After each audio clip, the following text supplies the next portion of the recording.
திருநெல்வேலி மாவட்டம் மூலைக்கரைப்பட்டி அருகே வடக்கு நெல்லையப்பபுரத்தைச் சேர்ந்த விவசாயி ஆறுமுகம், வயது 55.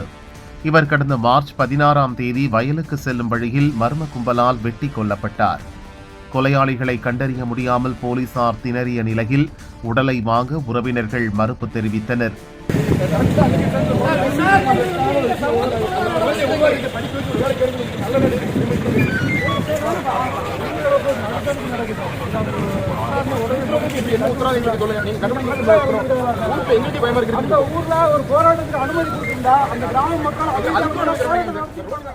ஆறுமுகத்தின் மகள் பேபிகனி திருநெல்வேலி தியாகராஜ நகரில் உள்ள நகர்ப்புற நல்வாழ்வு மையத்தில் நர்ஸாக பணிபுரிந்து வந்தார்.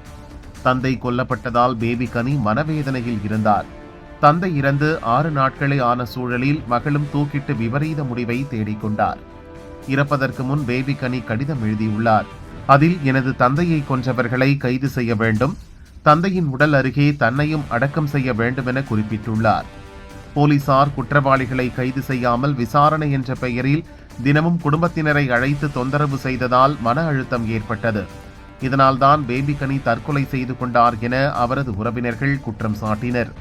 இந்த சம்பவத்தில் போலீசார் விரைந்து நடவடிக்கை எடுக்க வலியுறுத்தி திருநெல்வேலி அரசு மருத்துவக் கல்லூரி மருத்துவமனை வளாகத்தில் அவர்கள் போராட்டத்தில் ஈடுபட்டனர். ஏற்கனவே நெல்லையில் அடுத்தடுத்து கொலை சம்பவங்கள் நடக்கும் நிலையில் இது மேலும் பரபரப்பை உண்டாக்கியுள்ளது.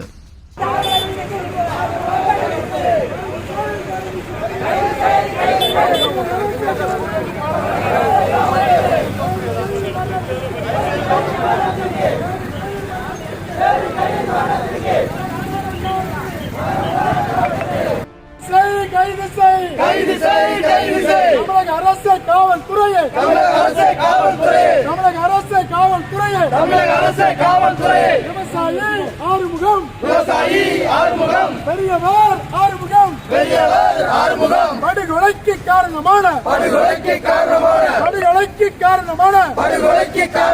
மனநோயாளிகளை கைது செய், மனநோயாளிகளை கைது செய், காரணமான கைவர்களை கைது செய், உடனடியாக கைது செய், பேபிகனியின் மரணத்திற்கு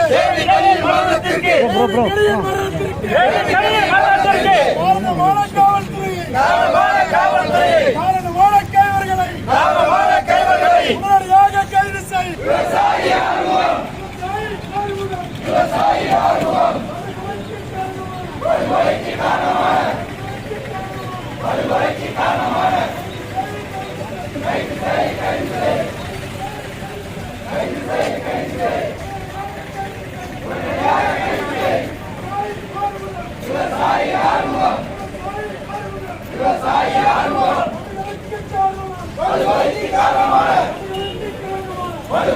காரணமான